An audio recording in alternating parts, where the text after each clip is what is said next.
The emperor, the conqueror, the champion, the lion is here. Zobu zobu, enyimba master. Toya dike, nenu dike. Toya dike, nenu dike. Iye jamara dike ruenu, ebwe chenjigo. Iye jamara dike. My name is Obi, Dr. Henry Chukuma Ajudua the First. I'm a doctor of public health, and I've earned several other doctorate degrees and masters. I run 3 companies in the US: Vibrant Global, Vibrant Care, and Vibrant Health. I'm married to a very beautiful and intelligent wife called Dr. Obi Vivian Henry Ajudua. She's a doctor of nursing with a sound background, nursing practitioner. She's very much into mental health. I'm from a very balanced family. I have 3 boys and 3 girls. 3 of my sons are medical doctors.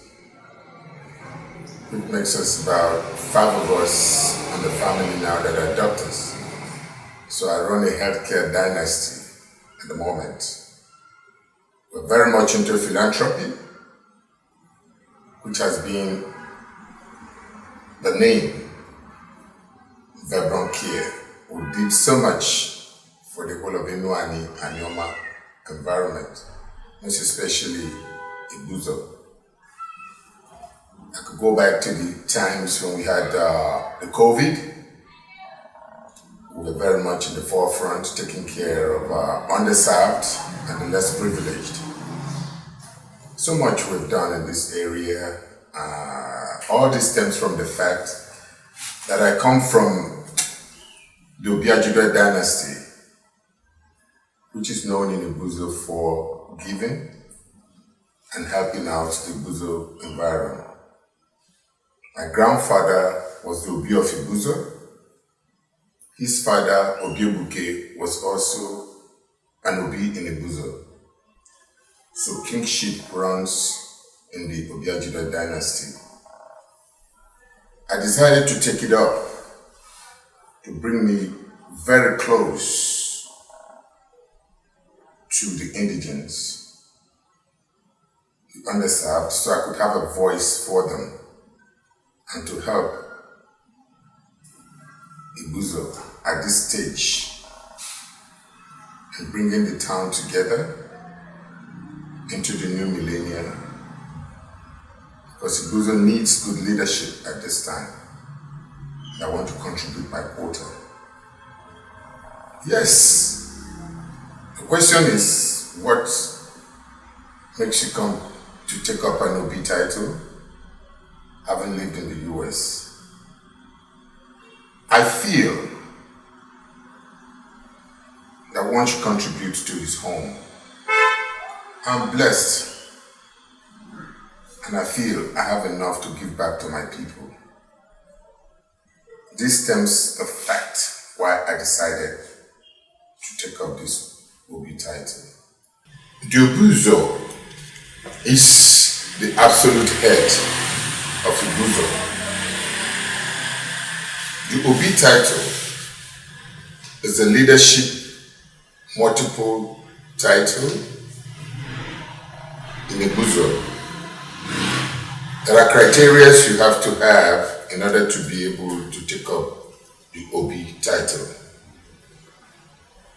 Before you become an Obuzo, you should be able to have the OB title. The OB title, from all I have been able to deduce, it's for indigenes of Ibuzo who have been able to excel in their endeavors in life They should be people of sound mental stability. They should be people who, from their home, where they are born, are recognized to be leaders. You just don't come out and say you want to be an OB. Your people would have to bring you out and say, yes. You might lose the ambition, but they eventually will say, yes, you will be our Eze, you will be our OB.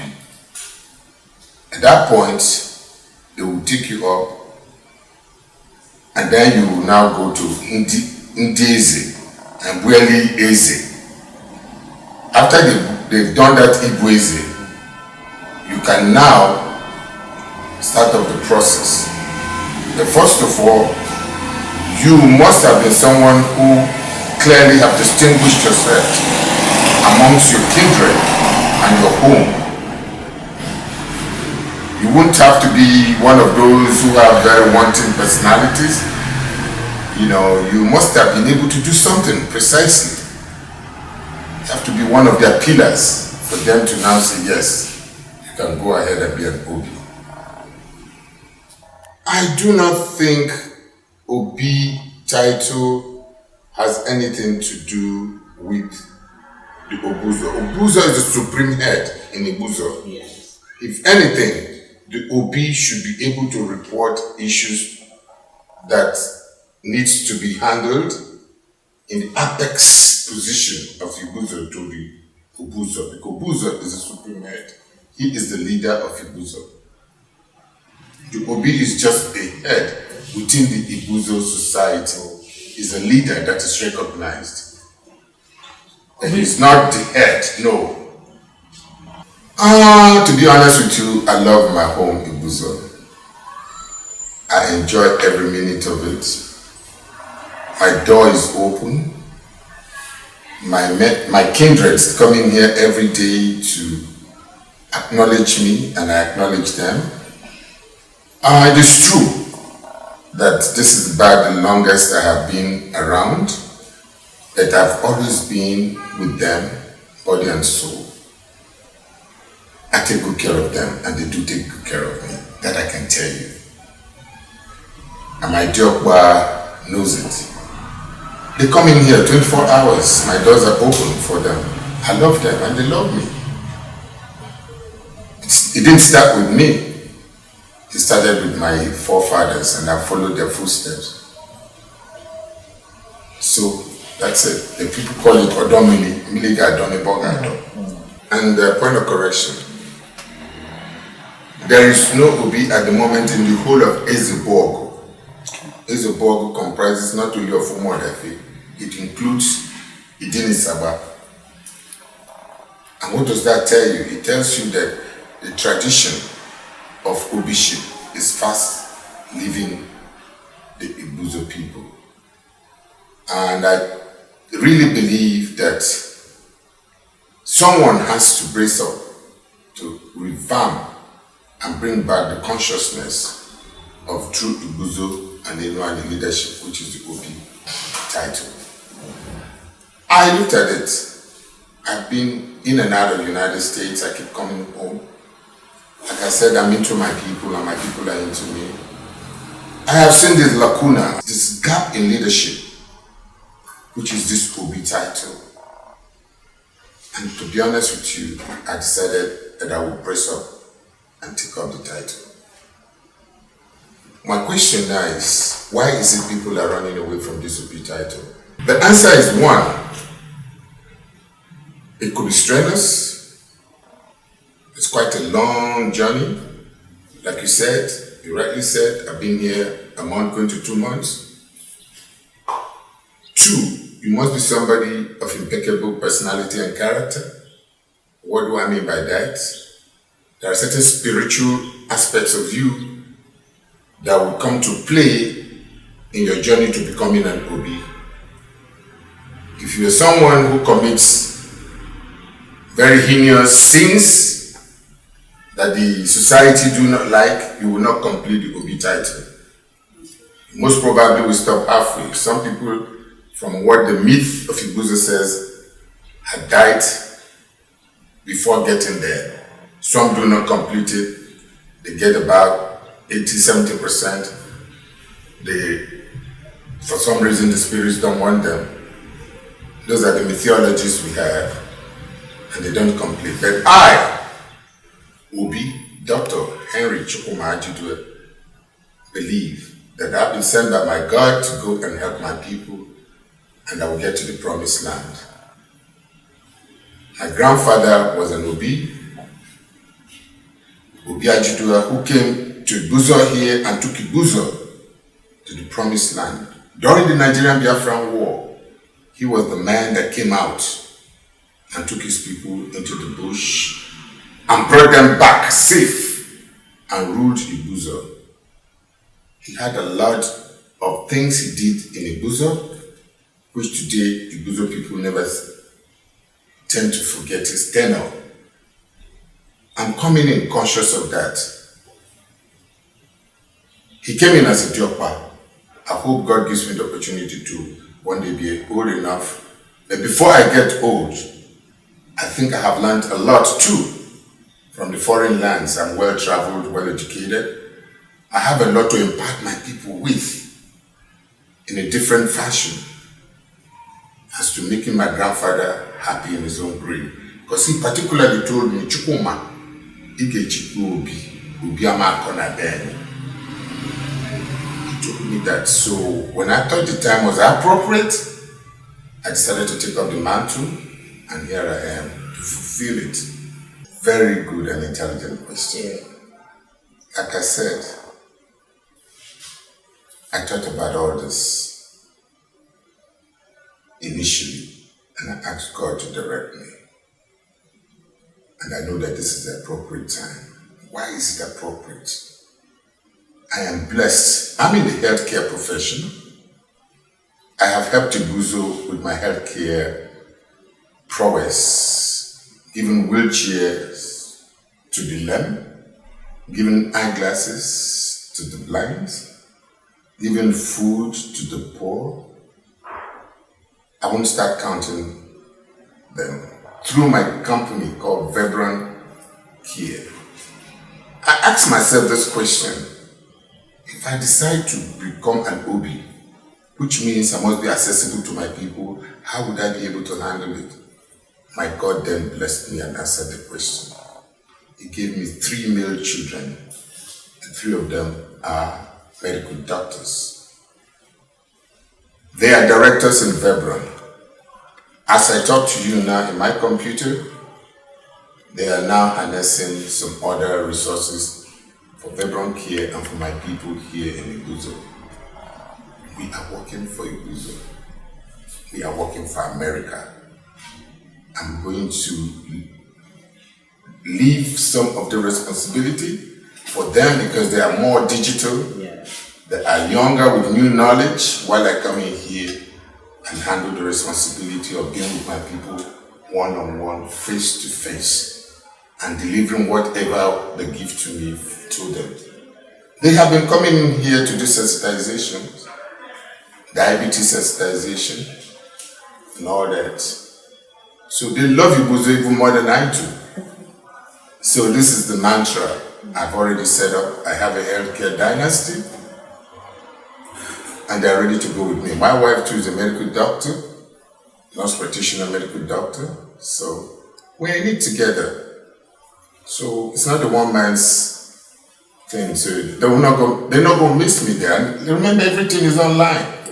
I'll be here and I watch my hospital operating on every second. So how would I miss it? I've been able to arrange things before coming over here. So I don't think anything. As a matter of fact, my being here is only going to help facilitate things. While they're there, they give me the idea quick and I'm able to execute it quick instead of handing it over to somebody who don't even know our goals and our dreams. You understand? So that's it. Why should I eat outside? My wife is always with me 24/7. She's going to Udo with me. She's going to tie the Eliloko. Yeah. So she knows the rules. I mean, so I'm comfortable with that. At this age, I've been there, done that. So there's nothing out there for me. That's why I thought to be an OB, I think age should be a criteria too. When you are young, there's the issue of youthful exuberance. But for me, I've been there, done that. So this is the time to settle in. To be honest with you, those rules are very important because it brings purity to a man's soul. You are closer to your gods, and when you are closer to your gods, you hear clearly before you make decisions. And to be honest, that's what I've learned through this my OB journey. I tend to hear voices that talk to me, pleasant voices, and they give me directives. I never used to know that it's one of the things that come with it. You must know if you're a student of sociology, right? That nothing stays the same. And the only thing constant is change, right? Our people are yearning for change. Even our culture itself is yearning for change. No culture is perfect. Coming in from an organized society like America, I'm going to bring to bear good organization here that I will borrow from the American side into our own. I bring in what you call honesty, because there's so much corruption here. Okay? And also, I want to correct that impression that I did not grow up here. I grew up here, I grew up in my grandfather's palace. As a matter of fact, this place used to be Usupo. Usupo is where you stay. I grew up with him. So he knows me, I know him. He was the one that told me to come and eat cheesy. I used to be here and watch him settle Ibuzo issues. I learned a lot from him. One thing I learned the most is that you must be a good listener. Because if you're the one that talks in between people, you lose the facts. And people came with me that natural because I'm the first son in a family of 8. So I learned that. So it runs in my vein, it runs in my DNA, so to be honest with you, it comes easy with me. I have no issue with that, no issue. And to be honest, it has to be God, not me, because a lot of people who have been born into these streets that did not follow through. That door now, when it opens, a young man is going to come in here. He's one of my beneficiaries of my wheelchair. Ibuzo is a great, great place. True, like every other place in Inuani,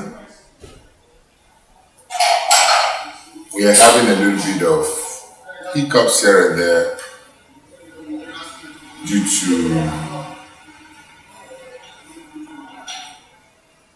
unsettled issues that have been allowed to stay for too long. But I think with time it will straighten out like in every other environment. Every environment have their own issue. With time it will be settled. Yeah, one thing, like I said initially, is that everybody nurses an ambition to become a leader one day, right? Yeah. But the question is, you can nurse the ambition, that at the end of the day, your people, your kindred, your village would accept you to become an OB because they know your history. Don't forget that till this moment, we still have people whom they regard as not member of true Ibuzo lineage. You cannot get up from nowhere and say you want to be an OB in Ibuzo. No. They must know your lineage, your descent, how did you come here? Who are you? Who was your father? So like she rightly asked that question, he said, does it mean if your father is an Obi, you become an Obi? The truth is that if your grandfather is an Obi, it becomes easier for you, right? That means they've already checked out your own lineage. Yeah. And it becomes even much better for you when you have already proven yourself through time and your people already know you. Like I said, you all know about Vebron. For me, it's just like walking into the stool and sitting down as an Obi. But then I must fulfill all the rights that has to go with it. Because from the one I'd always nursed the ambition, because I want to have a voice in the life of my people. As of today, the count is about 22 illustrious sons, doctors, lawyers, social scientists, professors that are eager to come in and now start up the trail of the Obi ship because I have come into it. All I say is, please brothers, come on, let's work together and change the landscape of this Iguzo in terms of leadership and administration. Iguzo needs you. Don't be scared of the hiccups and the hurdles you need to cross to get to the Obi ship. There's nothing that is inattainable by man. People were there before, and therefore we can get there. Nothing is impossible, and that's always been my goal. This administration will be Dr. Henry Ajuda's administration. We holistically touch the generality of the Iguzo indigenes in every way. Wherever they need me, I'll be there to give them my advice and succor. And for them, I'm here to serve them. They're my people.